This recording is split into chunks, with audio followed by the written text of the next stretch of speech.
Hello again, YouTube, and welcome back to Just Get a Tesla.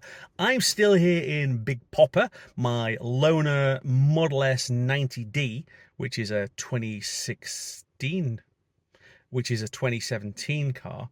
And today we are going to drive it back down to Aberdeen to hand it back to Tesla because my brain hurts, has had its brain transplant and no longer hurts. I need a new name for that car. Anyway, this video is me testing out full self-driving, navigating on autopilot, neither of which I've had before, and giving you my honest opinion about what this car is like to drive and to own in 2023. I think the first thing to talk about is this is a beautiful car. It is a fabulous, classy looking, muscly looking sports saloon. Even though it isn't, because it's a hatchback, it's still got that kind of look about it. And especially in this red colour, I just think it's absolutely fabulous. This is the car that got me into Tesla in the first place. Okay, the pre-facelifted one, the original one. But this was the inspiration behind me getting an EV at all. So I first of all had to get a Nissan Leaf because I couldn't afford one of these. Now I can.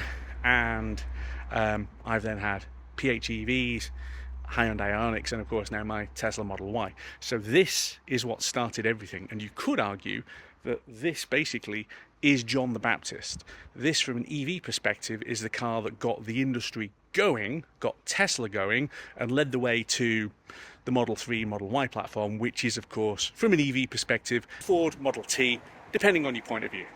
Sitting in the back of the car, this is a nice environment, albeit one that has got less glass, obviously, than my Model Y with its much higher body shape. And I'm saying that despite the fact that the shoulder line on this window is actually reasonably low, and you've got this double glass roof area, and the front one is a sunroof, so it can slide and can tilt. There's even a rear window you can see out of, and that's a novelty when you've got a Model Y. There is bags and bags and bags of space, and there really is, and leg room's there. I don't think there's quite as much under thigh support as I might like, because the battery pack means the floor is quite high. From a headroom perspective, I'm not quite 5'10", and I've got barely a fist underneath the glass roof. If you were tall, you're going to have to slump down in the back, and that's going to really feel quite restrictive. I've also found it's quite easy to bang your noggin on here when you're getting in and out, which is slightly annoying. There is no storage of any description back here. That's a speaker, not a bin. That's a handle, not a bin. Nothing on the back of the seats, and no rear armrest. So it's not the most practical of environments from being in the back, but you do at least get vents and USB and things like that, which are positive, I suppose. But it's still a nice place to sit. And while we're talking about practicalities, let's also put a cutaway into the boot. There is a load of space inside the boot, albeit it doesn't have the underfloor that my Model Y has because it's full of seats, which is different. And of course, being a Tesla, it has got a frunk, which again has got quite a bit of space inside it. The dashboard of this is both unconventional and conventional. This obviously enormous portrait style center screen was an absolute revelation when it came out. Truly broke the mold. So many other car manufacturers have now copied it, including Volvo, and I had an S90 with a smaller version of the same. There's quite a collection of stalks behind the wheel, so one for indicators and lights, complete with a rotary knob for windscreen wipers, which is unusual really for Tesla. It's got a stalk here for autopilot, it's got another one to adjust the steering wheel, and then you've got a drive mode stalk over on the right hand side. Tesla are moving away from stalks, so this car has 4, my Model Y has 2, and if you're buying a car now in 2023, the Model 3 Highland refresh and the Model Y Juniper refresh just to follow will have no stalks at all. So everything is being removed off. The big screen though, my only comment on the big screen is that a lot of the controls are really quite low. So you have to look quite a long way down to be able to reach things like the climate control or the car control to pull the menu up. That is quite a reach down, and to be honest, I have found it to be distracting while I'm driving. However, it's still Tesla's brilliant GUI where it's all on a screen. You get used to that pretty quickly. I'm not going to keep waving my hand in front, by the way, but you do get used to the way that these work, and it becomes intuitive. The way I've described this is, if you're old enough, it's a bit like the first time your mobile phone stopped having buttons and everything went onto a touchscreen. Initially you think, oh my, that's a terrible idea, and then very quickly everybody's doing it and you think, why on earth did I have buttons? That is basically what this is like. So sitting here, I have got decent visibility for a car in this kind of size and format. Out the front at least, the wing mirrors are big but also sculpted, which is quite helpful. There is a bit of storage space. No, there isn't. So there's no door pockets of any description. There is some center console storage in there with some expandable cup holders, and you've got a slidable armrest with some more cup holders in there.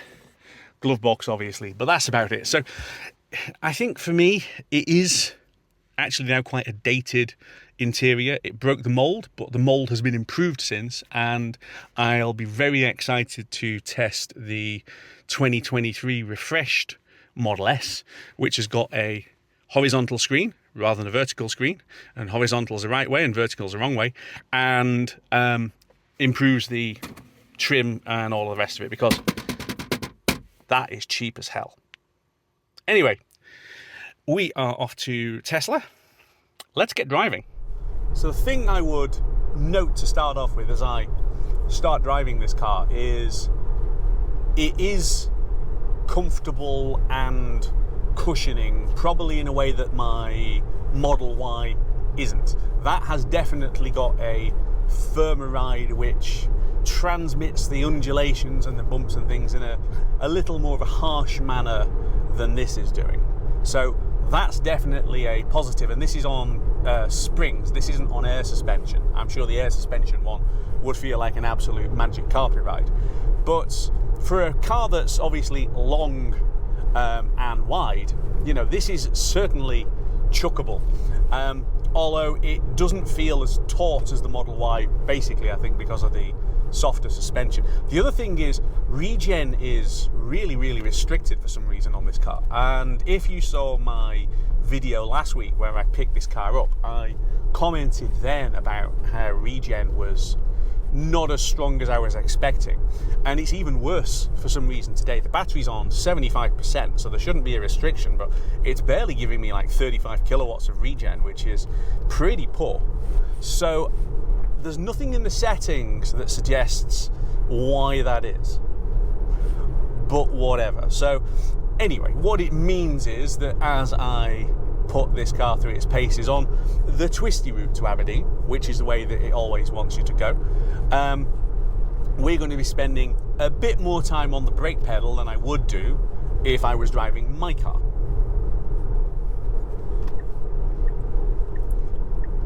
So I'm on the brakes now. Ordinarily I'd have just lifted off and the car would slow itself down, but that's on brakes, which is a little bit different. So this car has got 20% more power than my Model Y long range. So this is the 90D. And you know what? I'm not sure it actually feels 20% quicker. Not sure it does. It's certainly punchy. I mean, you saw there, we pulled away and then I planted it.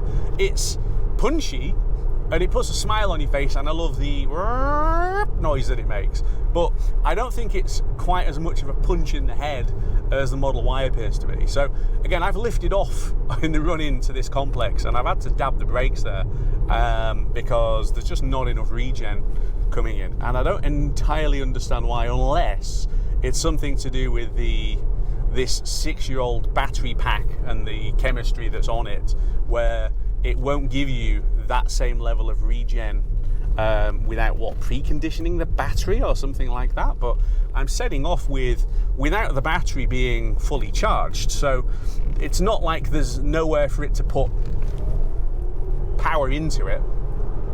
I don't quite get it. And we're just going to carry on messing around like that, by the way, a few more times just to enjoy the power punch that this thing gets. Although, as I say, is it obviously quicker than my Y long range? I will put autopilot back on in a little bit as well, although I do know from a little bit of off-camera testing that frankly it's quite frankly comedically bad on twisty roads. So this car has got full self-driving beta, which is the biggest lie going, certainly for cars in Europe where they follow this UNECE set of regulations, which basically means FSD doesn't work. Tesla, of course, sell it, but it's bobbins. Full autopilot, standard autopilot is absolutely fine. I'd like to test enhanced autopilot, and I'm hoping Tesla will switch the option back on for me to be able to use referral points to be able to put that back on. Come on, Tesla, get me sorted. But full FSD for the money they want and the endless promise of, oh, it's coming next year, don't bother. This car's got it and I'll have a play with it, but I don't think it makes a particular difference, and certainly from my testing in the countryside it doesn't really make any positive difference at all. Okay, I can't absolutely floor it across the junction because I've got traffic ahead of me. Okay, that's slightly annoying. Nothing left and right, so what we'll do is we'll trundle it across, then we'll floor it.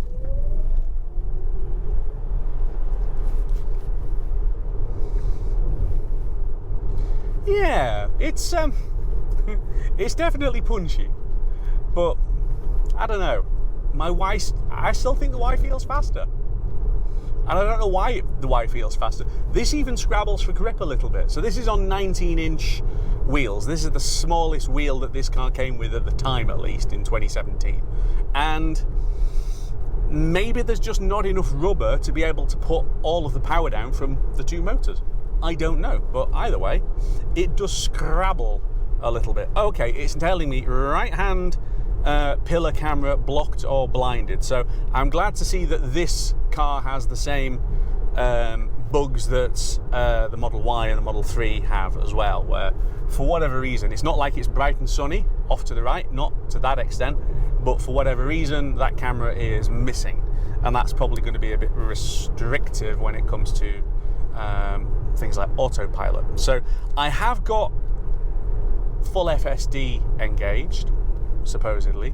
I have got all of the options engaged, including navigate on autopilot, and we'll see whether that actually does anything the further down we get and off these country roads. But for the time being, let's actually put autopilot on, if it'll let me. Okay, it's not detecting enough of a line around here to make it happy. Interesting. I'm sure my car's driven down here without having a similar issue. I know why that is. It's because the thing's obscured, isn't it? It's because of the missing camera. So let's put it on. It's set at 60 max. This is the 60 miles an hour limit. While the road's straight like this, it's not going to cause it a particular issue. That doesn't look like the EAP graphic. That looks like the standard graphic. Okay, this car will literally kill you if you let it, because it will try and do 60, I assume, everywhere. I mean, you can do a little kink like that, but there are more kinks coming up where it is inadvisable to do that kind of speed, and yet the car will just try and carry on doing so anyway. So I had to overrule it then to make it steer quicker. The European regulations on restricting automation really does make it a bit difficult for the car to be able to steer enough, and frankly we were going too quickly there to be able to do that anyway. Autopilot is very good at driving down a motorway or fast road like this. It's much less good at twisty country roads. I've demonstrated that repeatedly, and it's interesting that the FS driving, full self-driving beta on this doesn't particularly make a difference, but never mind.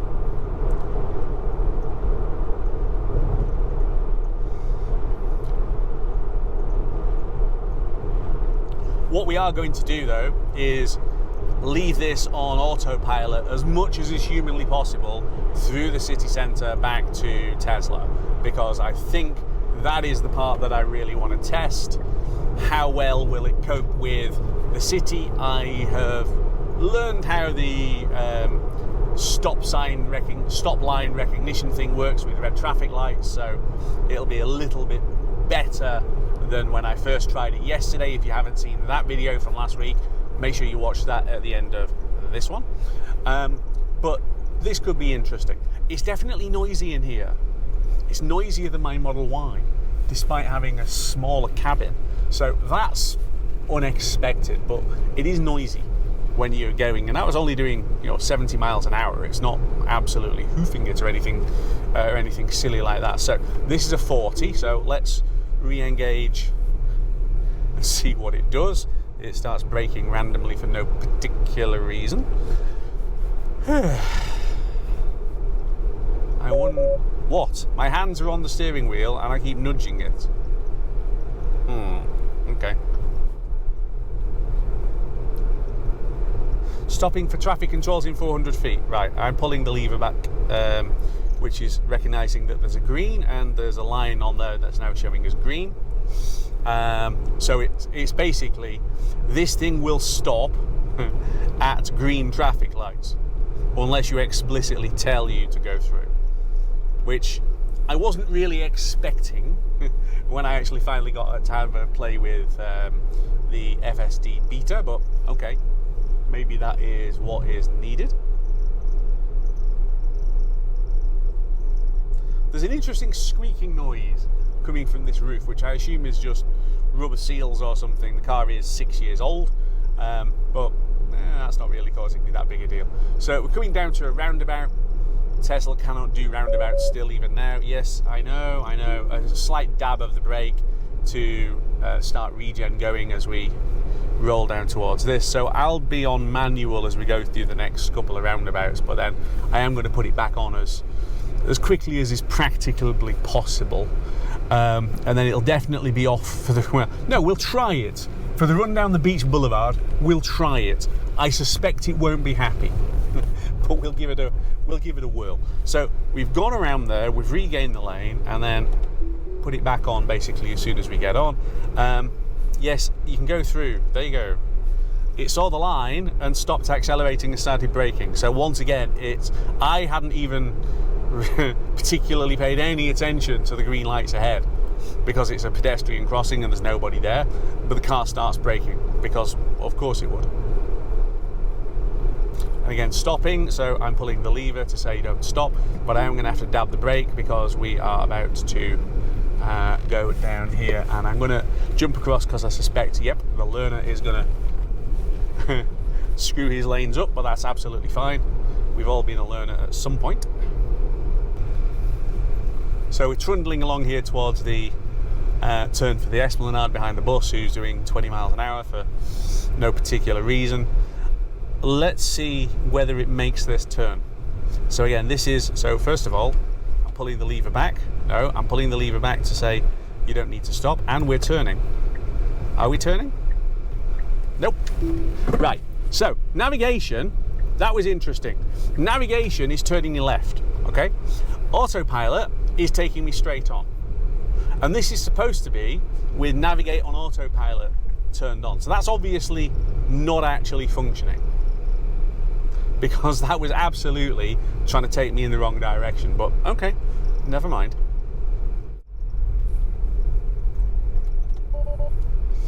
So we're on the beach boulevard.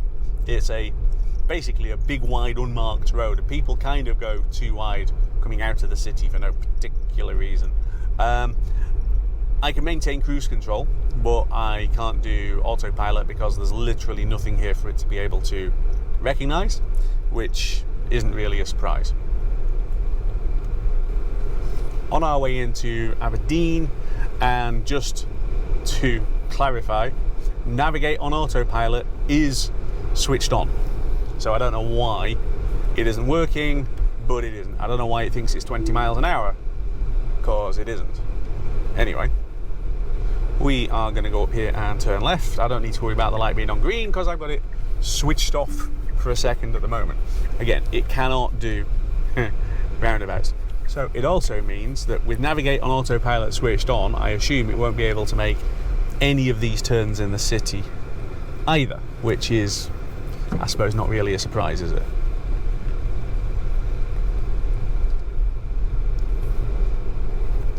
So I'm not going to switch it on here because I think it will try and kill me if I do, because obviously I have to turn right. But as soon as I get around here, I'll put it back on and we'll see what it does. So he's going to go up my inside, that's absolutely fine. And then I'm going to move across and put it back on. So this lane categorically turns left at the main traffic lights that we're coming up on. Okay, now then, it's actually read that on green and hasn't told me I need to stop, which is interesting, because every other set of traffic lights like that, it's seen the line and it's decided I absolutely need to stop now anyway, or whether it's on green or not. So why did we go through that one on green but not any of the others? So let's just have a quick stop, because while we're doing that, let's go on to autopilot, auto steer, TRAS, that's all switched on, yes. Auto steer beta, yes. Navigate on autopilot beta, yes. Right, and knock that off. And then if I end the trip and I navigate there again, that should, in theory, switch the thing back on again. In theory. But I've done this already and it hasn't actually done anything, so let's go back into drive and put autopilot back on. Whenever it wants to bring itself back on, it hasn't done yet. I thought it was on, but it ain't. Stop it. Thank you, there we go. Never mind your corrective steering. So this is definitely a left turn and it's indicating left. Whoop, no. That was not remotely enough steering. Are you trying to kill me? So again, green line and it's okay. Traffic ahead is stopped, so it will stop behind the traffic.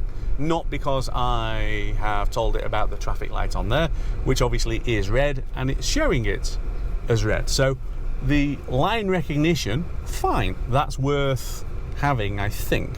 But I assume now that when we start and traffic moves through the green when it goes, that I'm going to have to pull a lever or something to make it actually go. Should we see? How to make friends and influence people.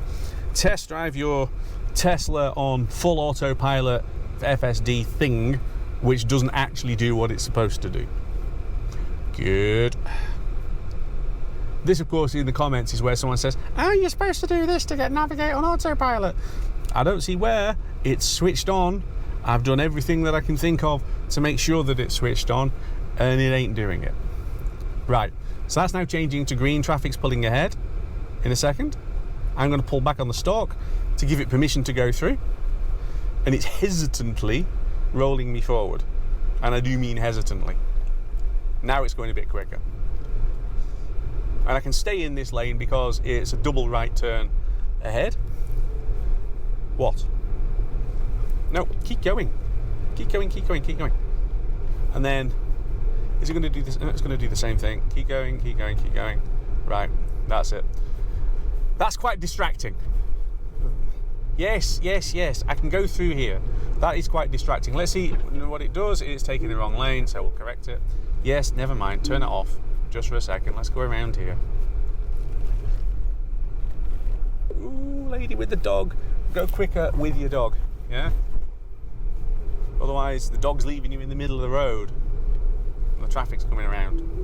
Okay, so again, I need to pull back on the stalk to say that I can go through on a green.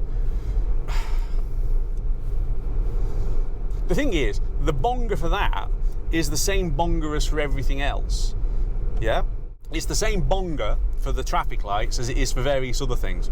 And it needs to be different, because otherwise I don't know which one. If it was like bang or something, that might be more relevant, but it isn't. Right then, yes, you can go through this, but then it's a roundabout and it won't have a clue what to do, so let's turn that off. I actually think driving this version of FSD on these kind of roads in Europe is probably more hard work than it is just manually driving the car, if I'm honest. Yeah? You've got distractions and things that you have to watch for while you're driving. And of course, when the car is on FSD, you are still driving, you are still responsible. So you've got all of those things that you have to do. Yes, sure, stop it. That you have to do anyway, right? But then you've got to watch for the computer saying, can I have permission to keep going? And it's like, well, yes, just drive. And that is, for me, a bit distracting, but never mind. Right, stopping in 400 feet. Well, it's on red, so do stop. Now, which lane is it going to line up in? We have a choice of 2. And it's trying to go in the middle. Let's see, hang on. I think it's, yes, go. Go, go, go, go, go. I didn't react quickly enough, apparently. But we've got lanes merging and splitting and whatever else, and it's done actually a pretty good job down there. So that's okay. And then it's on red, and obviously the lights are on red. And I think, again, I have to pull back on the lever to tell it to proceed, otherwise it'll just sit there gormlessly waiting. I think I get why. In the comments, I'd love commentators in North America especially to tell me, if you've got FSD beta, your version, do you have to faff around giving it permission to go through every single line, even when it's on green? Because, to be honest, I find that to be a, yes, I've just authorised it. How many times do you want me to pull it back? It's a pain in the arse. Right, I've got this guy literally right alongside me, so I'm just keeping a close check on him. I'm going to dab the brakes just to knock it off a little bit, because as you can see, we have got kind of a queue for people trying to turn there, although they can now go, which means we can carry on. And then as soon as I get, well, give me, there you go, give it me back and we'll put it back on. It's not 40 limit, is it? What's it doing? Right, it's gone back to 40. I do find this like car wrestling or something. It's less relaxing than if I just drove. It really is. And I don't quite get it. Right, again, I've pulled back on it. Go, I'll pull back on it again. No, I'm meant to put my foot on the gas and it's still showing me a red line. Again, I'm pulled back on the stick, which is what it does most of the time to clear. So we've had some lights where it clears itself without you giving it permission, and then there's others where it doesn't care whether you've given it permission. It just decides, I am. It basically, no, hang on, we need to knock that off because we've got this truck sat quite wide, so we'll squeeze out the lane. It's better. Put it back on. But yeah, some of the traffic lights, it'll go through without permission.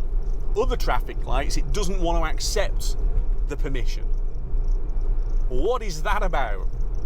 So a bit of consistency really would help. One last time. Stopping. No, you don't need to stop. So I'm pulling back. Can I see?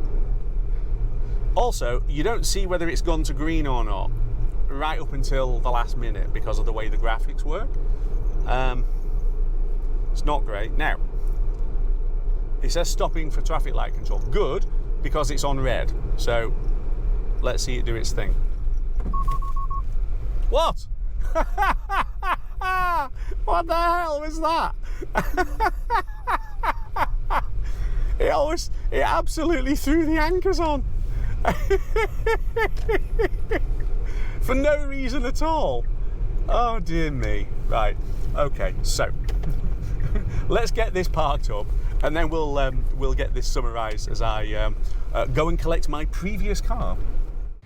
So what have I learned from that? So I'm sat next to Big Popper here with My Brain Hurts, which I need to rename now because it's fixed. Would I swap that for that? No.